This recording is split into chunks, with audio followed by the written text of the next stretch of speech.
Welcome to another edition of Swim Easy Speed. Today we're going to look at can ChatGPT put me out of a job? And I did this last year. It was in March, and that'll be the one on the left side. And then I've done it again just here at the end of November, and that one's on the right side. And then I did a little bit something different this time, so that'll be a solo thing at the end. But we're going to go over it all, just kind of warm up, and then the workout, and go from there. So pretty much the same prompt. And, here's what we get. So if we go, let's back it up a little bit. Just so we can get the warm up. And what we're looking at. So here's the warm up. So, the first one on the left, so the 2023 version of ChatGPT. 10 minutes of easy swimming. So we're looking over here. 10 minutes of easy swimming freestyle to get the body warmed up. And then 450s, 2 free, 2 back with 15 seconds rest in between each one. My experience, so that's going to be about, we're going to call it 14 minutes of warm up. It's still a little on the soft side. There isn't much kind of in the way of, hey, let's get the heart rate up a little bit. So, this one is probably just a little bit, inadequate. We want to give kind of a wide range of different types of things to do in terms of really getting the brain and body to connect.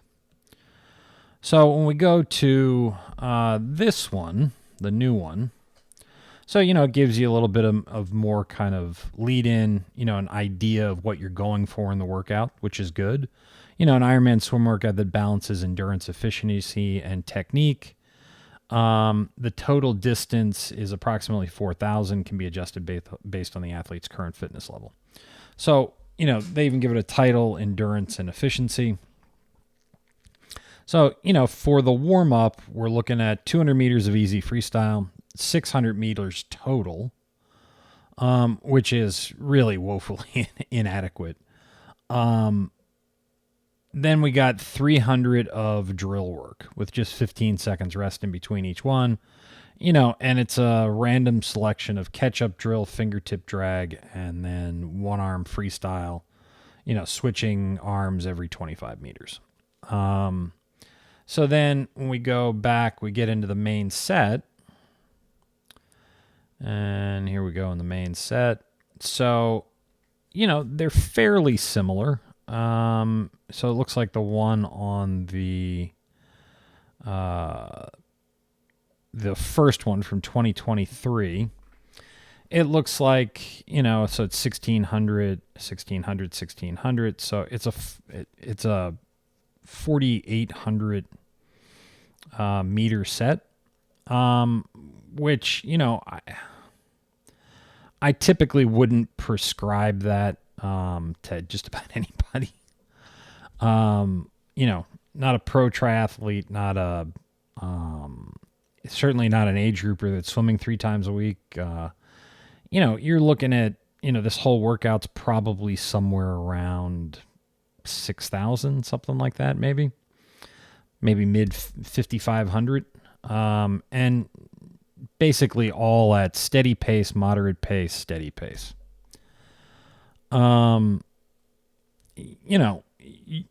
It's just not enough in terms of variety of distance, variety, because it's basically all kind of an endurance set. And to get the training stimulus that you're really looking for, you'd need this twice a day. You'd need 15,000 of this to really get the training stimulus that this is trying to get, where you're getting both fitness and the technique. And, doing this alone, you're going to develop a lot of bad habits, because by the time you get to these 2,800s, and then in those 2,800s, you're just wanting to check out if you're swimming by yourself. Because then steady pace can be, let's say here you were holding 130, 100. Well, here you're going to be 145, 150. The technique for that is dramatically different. So that's what you're basically doing over and over and over again.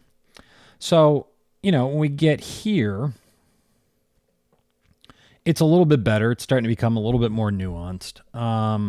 So this is now the focus is endurance with pacing and open water skills. Sets total is 2,400, which is fairly reasonable for kind of someone training for an Ironman, especially an age grouper.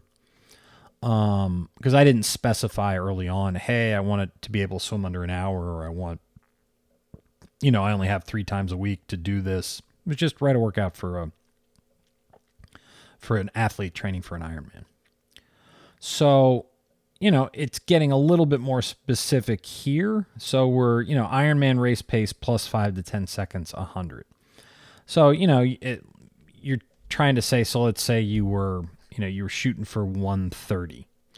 So then it would be, if you were trying to go 6 minutes for a 400, that would be 640. So anywhere from 620 to 640 for the interval.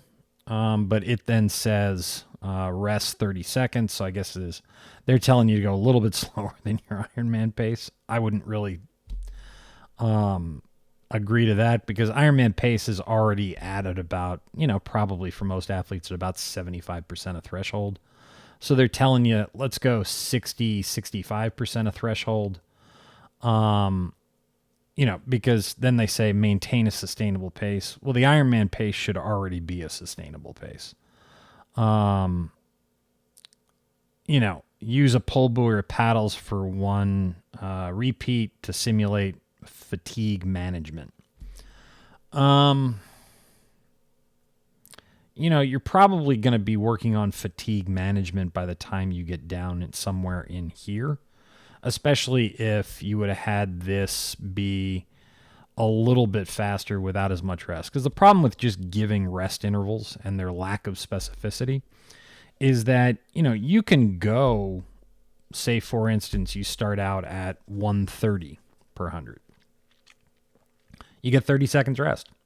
If you drop to 133 100, which is a fairly significant drop when you're talking about a 400, 3 seconds per 100, which is then a big change in your technique, you still get 30 seconds rest.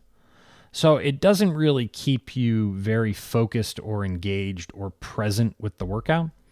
And again, what we're trying to get to is we're trying to keep athletes engaged and focused on the workout, because it's your attention and where you focus it.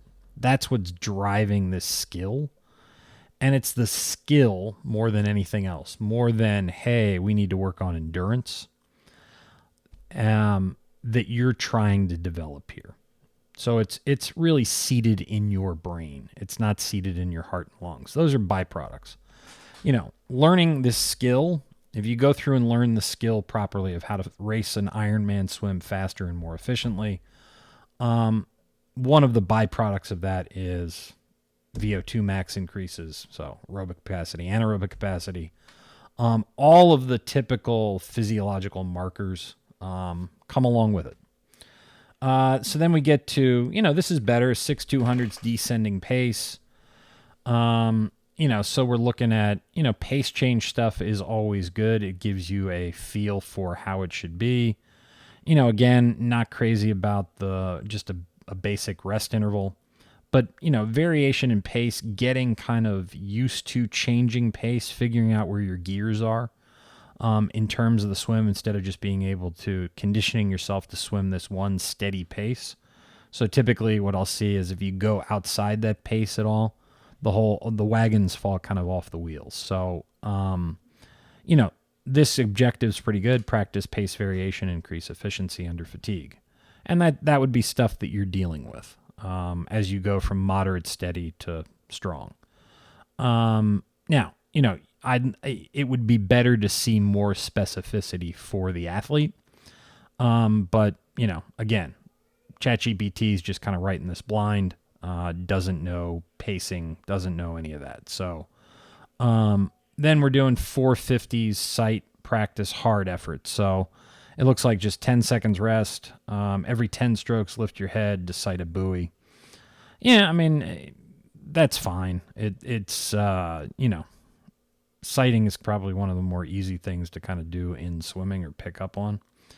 All right, so now we go to the warm down.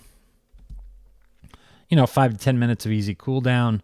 Here they're doing quite a bit of so easy free, and then you got a little bit of kick in here. So backstroke or kick. Flush out the legs and shoulders. Kicking is really great for flushing out the legs and shoulders. I'm about to put up a video on backstroke and how it can be really beneficial for freestyle, especially if you're just learning. And then 200 choice, so easy. Then here, 5 to 10 minutes easy. So we're 5,200 total. I think that's probably a little short. And then this is just one example of a swim workout for an Ironman athlete. It's important to customize the workout based on the athlete's fitness levels, goals, and overall training plan. Also, make sure to warm up and cool down properly.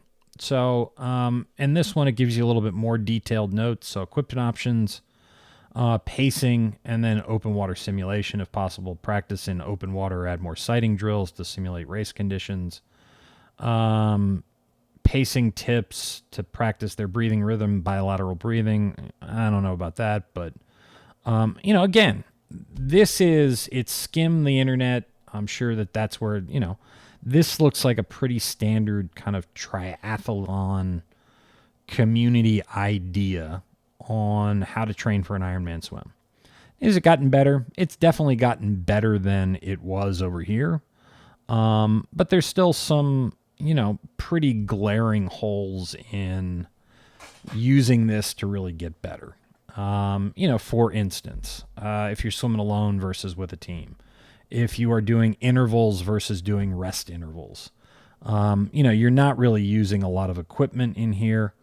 I've found equipment to be invaluable in terms of trying to get athletes better in terms of driving fitness and technique at the same time.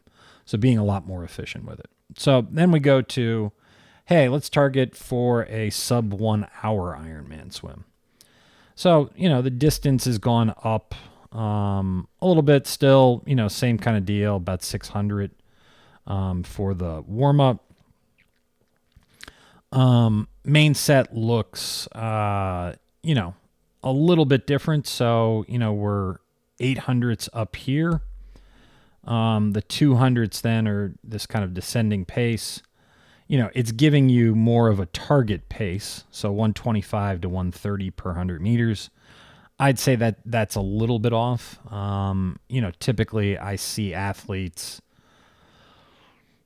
if we're talking, it's probably it's closer to that 125 per 100 meters than it is 130. I think 130, you're going to be, if your target is 130 per 100 meters, you're probably going to be over,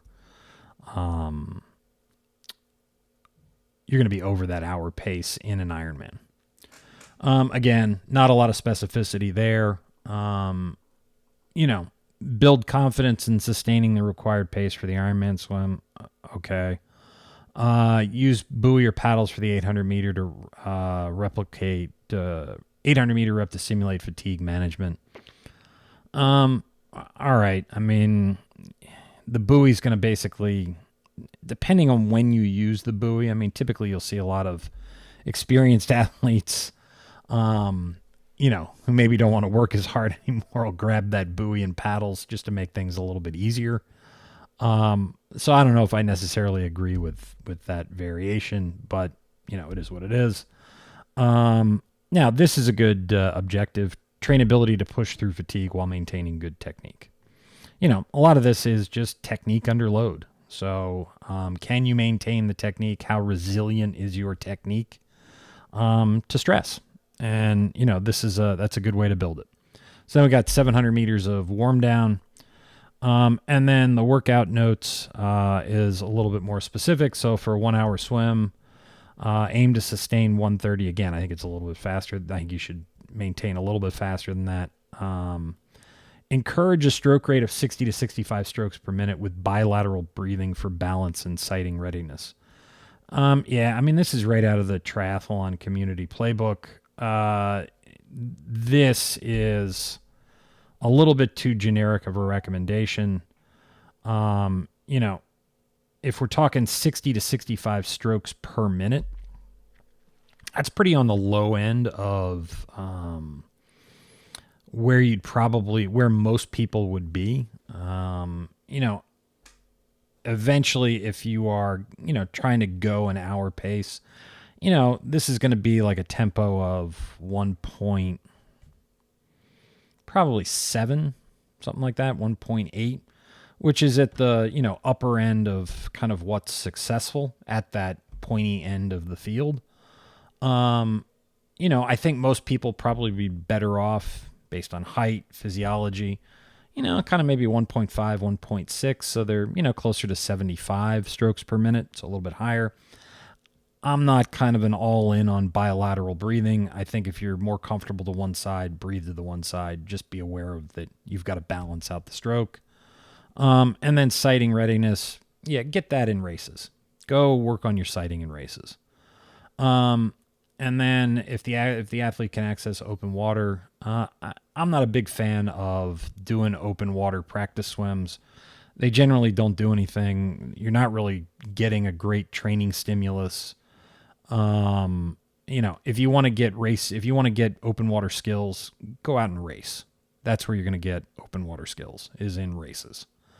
But yeah, that was kind of the ChatGPT workout. Now it's definitely getting better. It's improving. Do I have to worry about my job yet? No, not quite yet. So, as always, thank you for tuning in. Please like, share, comment, subscribe, and I hope to see you in the pool soon.